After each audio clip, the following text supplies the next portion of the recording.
Hi. Today's flat earth word of the day is gravity. What does gravity mean? Whenever I say, what is the meaning of gravity?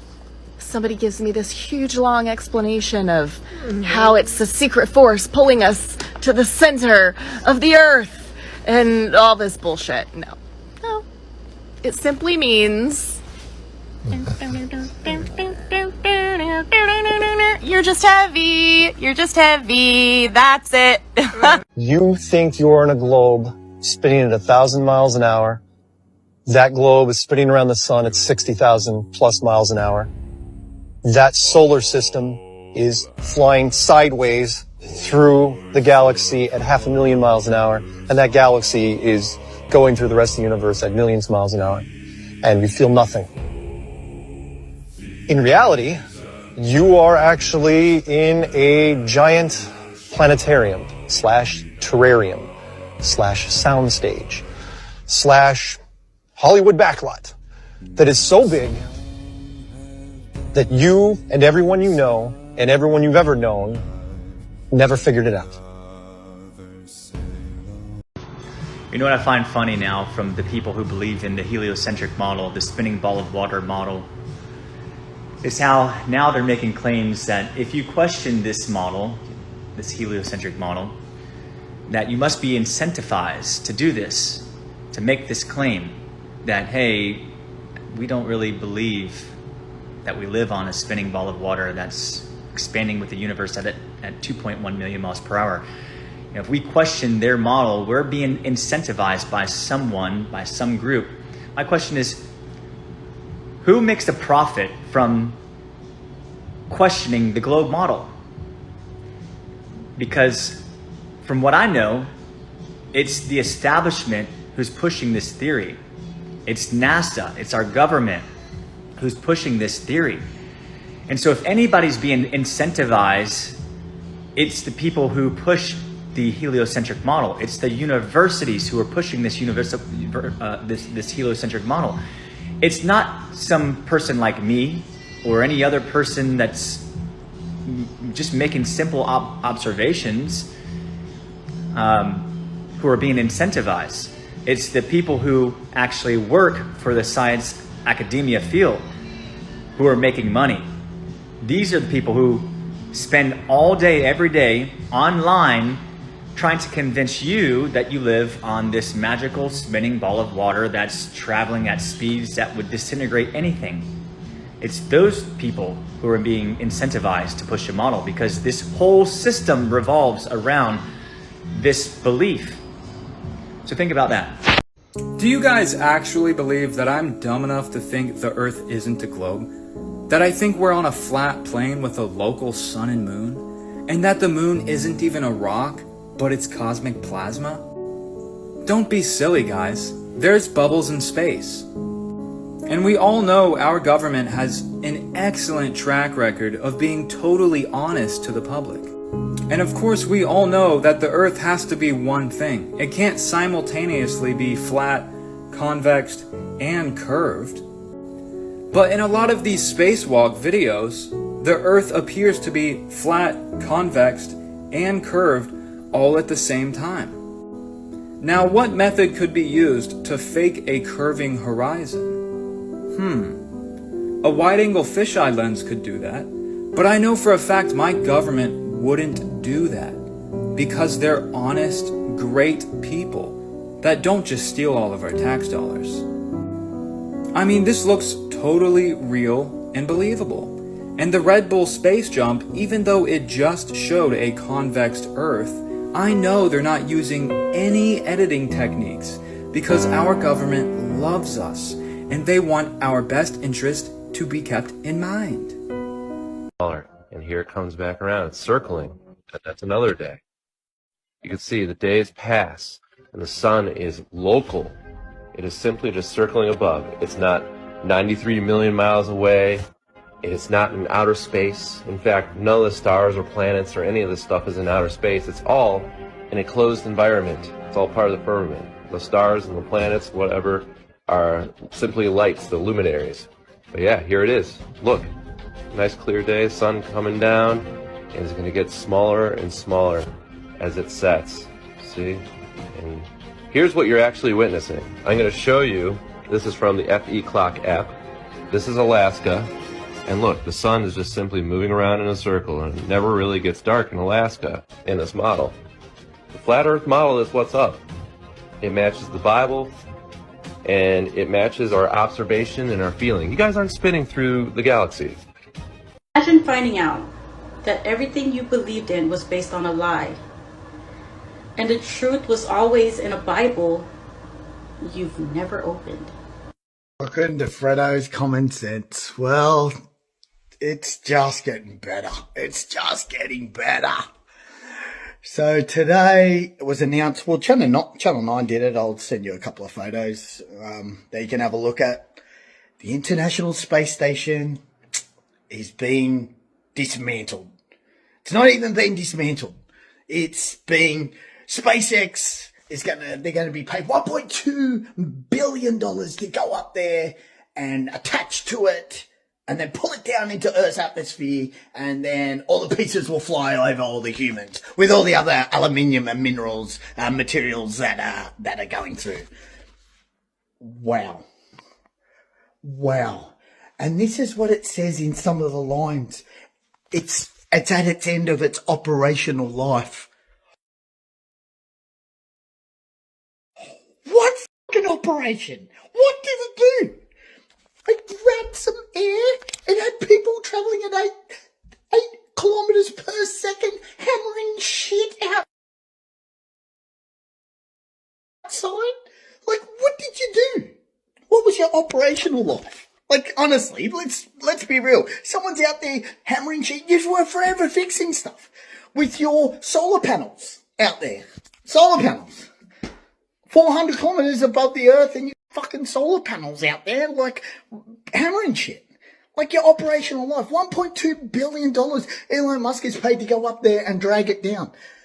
He can't even get his two greatest spaceships, space rockets, whatever that fucking thing was called, out of the firmament. He can't even get past 70 kilometres high. So how the fuck is he going to get to 400 kilometres high, attach to it and drag it down? It's just hilarious. It's hilarious what you guys do. It's the fucking funniest shit in the world. It's like, I just can't, I reckon this is what's happened. Hollywood studios or whatever studios they're out of have gone, what, the rent's going to go up a bit. We really need that pool in that green screen. If you could vacate the area, please, that would be fantastic because we really need the space. Yeah, thank you. Come on, man. International Space Station, Artemis going up there in 2026. Where's that going to land? On the dark side of the moon? We've got 3 countries up there, America, India and China. Not one single photo still has come down. Not one. Not one of global Earth, that's for sure. Not one. Here we are worried about the Antarctic wall and the 24-hour sun with that Duffy, who I think's a scam artist, hiding from his family for a year, hiding everything from everyone. But you've got countries on the moon. Turn the thing around and take a photo of Earth. Oh no, we've landed on the dark side of the moon. That's where Artemis will land too, by the way, on the dark side of the moon. So, International Space Station being taken down, they reckon, by 2020, 2029, 2030. That International Space Station, not one single time when there was an eclipse did we ever get a photo from the International Space Station onto the Earth. That's pretty weird. No, we've never seen, surely they could take a photo of the other, satellites travelling around, apparently. No one's ever hit by them. It's pretty amazing what goes on. But, wow, International Space Station. The biggest hoax of all time besides the moon landing is the International Space Station. They built it up there while travelling at 8 kilometres per second. Here they are just building shit. And you guys still believe it. Good common sense. It is hilarious. You just make me laugh so much, man. Oh, you globetards make me laugh so much. Later. Late night thoughts with Amber while I wait for my system to update. We've been talking a little bit about NASA on my page recently, which I don't know if y'all know, but NASA in Hebrew means like the deceiver of all. So like the whole space conversation for me is up for debate. But what is not up for debate is the fact that NASA owns a large part of the Grand Canyon, the parts where you like can't go into. They're off limits to the general public. You can't go in them. You can't. NASA owns the Grand Canyon, parts of the Grand Canyon. What's in there? What's in there? But it gets worse. They own some other stuff. This one got me. It got me a little bit. So the Great Pyramids obviously are in Egypt, right? So the Egyptian government owns like the pyramids, like the outside of the pyramids. They do like the rules and regulations, the touristy things. Like that's Egypt, right? That's Egypt. Do you know / have you ever wondered about who owns the inside of the Great Pyramids? The inside, the inside, the inner workings, the internal mechanisms of the Great Pyramids. Bet you never thought about it. Bet you didn't even know you needed to think about it. But guess who owns them? If you guess NASA, you're 100% correct. Why do they have those? What's in there? And then follow-up question, what's in the Grand Canyon? What are they hiding? What is happening? I wanted to speak on a couple of things. There's a few people I always get asked, what about this? Or what do you know about that? Share this or share that. So it keeps me in scripture. I live by myself, so I have nothing but time. I'm retired and, I have nothing but time, and my time is learning and serving the Father, the Most High Yahweh. I wanted to share why I believe our earth is this, because I used to be a globe believer. I used to think that the earth was round because that's what I was taught and that's what science said. But I'm retired military. I'm from the Army. You know, I was in the Army. I was an electrical hydraulic mechanic in the Army, and I worked on what's called howitzers, big guns, artillery. And I did all hydraulics and electronics on it and stuff, and battle sight, the cannon and everything else. And I didn't think nothing of our earth being flat and stationary according to what scripture says. I was still stunned and surprised that there's a lot of Christians, a lot of Torah people that still are not quite there at that part of the truth, that understand that everything that science and man and NASA and everybody says, what they say is not true. That's why the scripture tells us, let no man deceive you. With all the technology we have today, I have yet to see someone standing on the curvature of the earth saying, see, the stars are down there, you know, because they're on the bottom of the earth. I've yet to see that. But anyway, this young lady asked me, you know, could you give some scripture, you know, of it, of the flat earth and stuff? I have all kind of itinerary, but I got to look for it, got to find it. But I do know that there's over 200 scriptures only depicting a flat stationary plane. And one of the what got me to it, that's what caused me to get back into the scripture. When I read it, somebody tested me and gave me about 8 scriptures, and they all depict a flat, the opposite of what I was taught, you know, and some of the key words used in it is face of the earth, stuff like that. And I haven't done this study since 2015 and 16. But there's you know, the famous 19:1, Psalms 19:1, the book of Job 38, chapter 38, verse 14.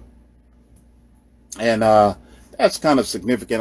That kind of made sense to me when I saw that one, because it's like in the day, the kings and stuff, they had a signet ring, and they would pour hot wax on us, whatever document they were going to send or some whatever it was, and they'd seal it. They poured hot wax or something, and they took their signet ring and stamped it.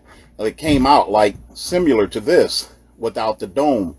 It was a flat round shape, but when you use a signet ring, the edges would rise up around the edges, and that in scripture encompasses is reminiscent to encompassing the waters, you know, of all the waters. If anybody done, you know, I don't know how many people, well, I know how YouTube, everybody knows how YouTube has struck down truth so much now. Back when I was studying this back in 15, there was abundance of information online. You know, I came in at 15. There's other people that talked about flat earth before that, and I didn't know. That's when I came in. But there was abundance of information on YouTube then. You could just click in flat earth and see anything you wanted on it. And you could read about Admiral Richard Byrd, Operation Fishbowl, and the footage of when President Kennedy, when I was born, 62, they were shooting nuclear weapons straight up, and they were hitting a dome up there. You could clearly see it. And, you know, just, there's lots of scriptures, but I guess I should have just recommend this person to go to flatearthdoctrine.com with Nathan Reynolds, I think his name is Nathan Reynolds. I think his name is Nathan Reynolds. He's got a lot of information on it. I usually carry a lot of little little pamphlets and stuff for it. But there's so many scriptures. And one of the ones that caught me the most, that gripped me, was Revelation chapter 20, verse 9, I believe it is, where they came down to the breadth of the earth. And I happened to look up what breadth of the earth was. It means flat, plateau, platus in Greek. So it came in the mail, and y'all are opening it with me. Ooh. Smell it. Woo!